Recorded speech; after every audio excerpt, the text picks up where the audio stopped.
Story 1. This story is about something that happened during my first semester at college. I was assigned to a dorm with a roommate I'd never met before. Her name was Emily. When I arrived on move-in day, her side of the room was already set up. Neatly made bed, books stacked on her desk, and a couple of photos taped to the wall. She wasn't there when I arrived, but I figured she was just out exploring campus. The first couple of days were uneventful. Emily and I kept missing each other. She'd always be out when I was in, and vice versa. I started to think it was a little strange. Her bed was always perfectly made, and I never saw her use any of her things. But I figured maybe she was just a neat freak or spent all her time at the library. One night, I stayed up late working on a paper. It was around 2 a.m. when I heard the door creak open. I looked up, expecting to finally meet Emily, but no one came in. The door just slowly swung shut again. I got up to check, thinking it was the wind or something. But the hallway was empty, and the windows were closed.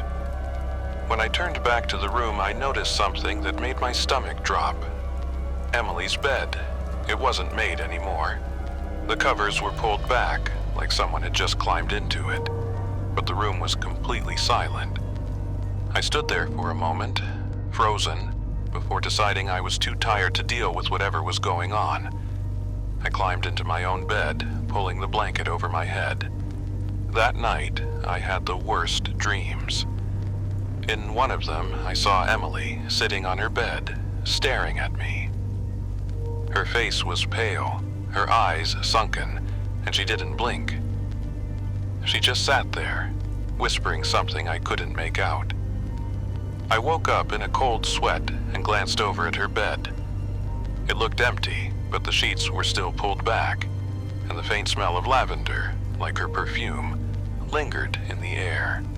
The next morning, I decided to ask the RA about Emily. I wanted to know where she was spending all her time. When I brought it up, the RA gave me a confused look and said, "Emily? There's no Emily assigned to your room." I laughed nervously, thinking she was joking, but she wasn't.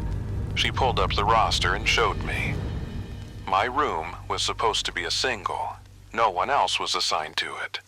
I felt a chill run down my spine as I tried to explain that there were photos, books, and clothes on the other side of the room.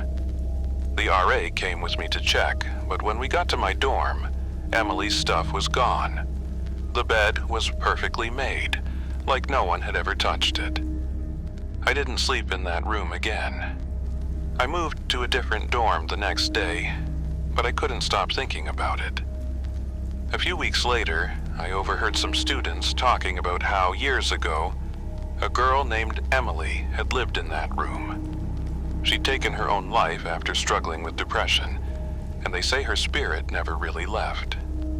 Sometimes, late at night, I wonder if Emily was ever really there, or if she was still waiting for someone to notice her.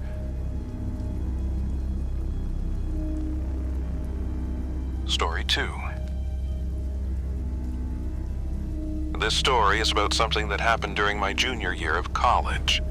Our campus library was huge, with old architecture and towering bookshelves that seemed to stretch forever.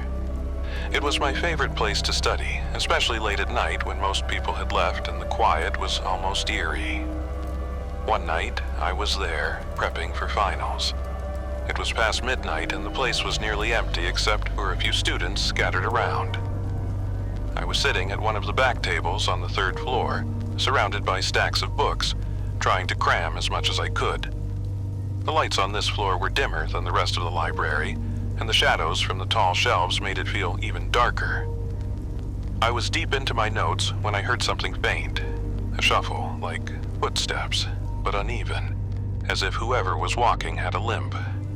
I glanced around but didn't see anyone. I figured it was just one of the other students, so I went back to studying. A few minutes later, I heard it again. Shuffle, shuffle, stop. This time, it sounded closer. I looked up and peered down the aisle between the shelves, but it was empty. The only sound was the hum of the fluorescent lights above me. I tried to shake it off, telling myself it was just my imagination. But then I felt it. That unmistakable sensation that someone was watching me. My skin prickled, and I couldn't focus anymore. I gathered my things and decided to head downstairs, where there was more light and other people. As I walked toward the stairs, I caught movement out of the corner of my eye. In one of the aisles, near the farthest shelf, was a figure. It was just standing there, barely visible in the dim light. I stopped in my tracks, staring at it, trying to make out who it was. "Hello?" I called out, my voice shaky. No response. I took a step closer and the figure moved, not toward me, but sideways, slipping out of sight into the shadows. I felt a cold wave of fear wash over me and I turned to leave. That's when I heard it. A low, guttural whisper that seemed to come from everywhere at once.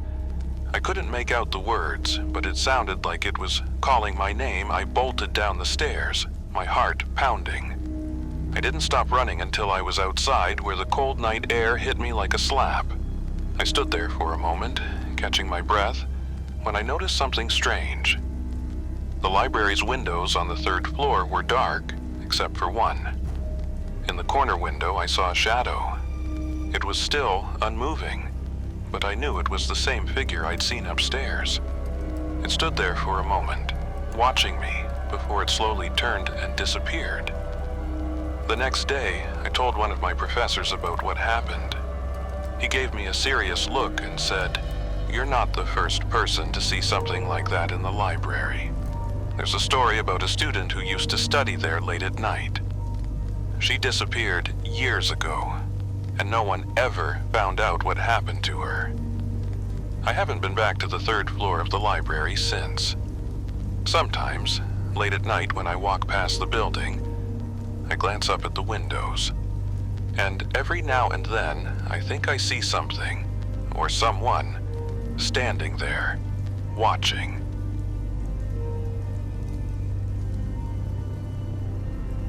Story 3. This story is about something that happened at my college during my sophomore year.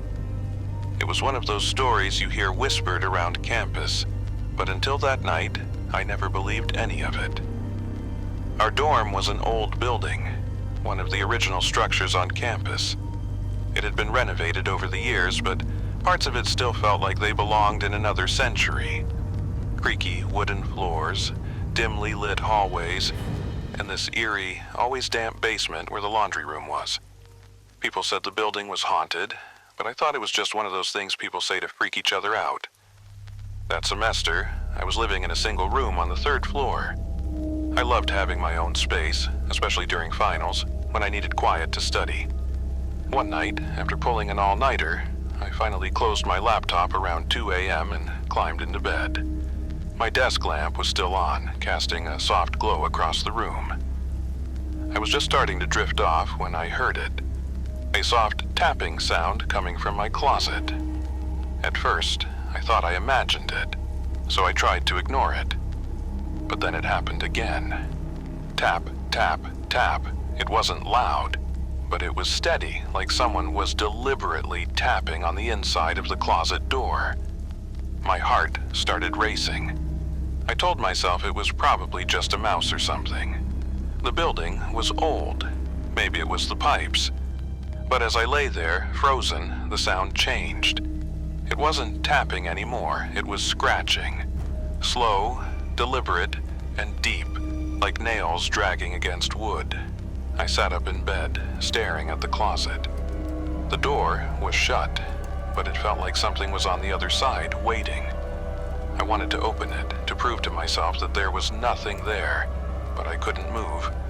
My hands were shaking, and my chest felt tight. Then the scratching stopped. For a second, the room was completely silent. I started to relax, thinking maybe it was over, but then the closet door handle turned, slowly, deliberately. The door didn't open all the way, just a crack, enough for the darkness inside to spill out into the room. I grabbed my phone and turned on the flashlight, aiming it at the closet. There was nothing there, just my clothes hanging neatly, swaying slightly, even though there was no breeze. I didn't sleep that night. I sat on my bed with the flashlight pointed at the closet until the sun came up. The next day, I told my RA what happened. She looked at me, her face pale, and said, "You're not the first person to say that." Apparently, years ago, a student had died in that very room. The official story was that it was an accident, but the details were vague. Some said she was locked in the closet during a hazing prank gone wrong. Others said she'd been dealing with something much darker and took her own life. Whatever the truth was, after that night, I couldn't stay in that room anymore. I moved to another dorm across campus, but I'll never forget the sound of those scratches, or the feeling that someone, or something, was in there with me.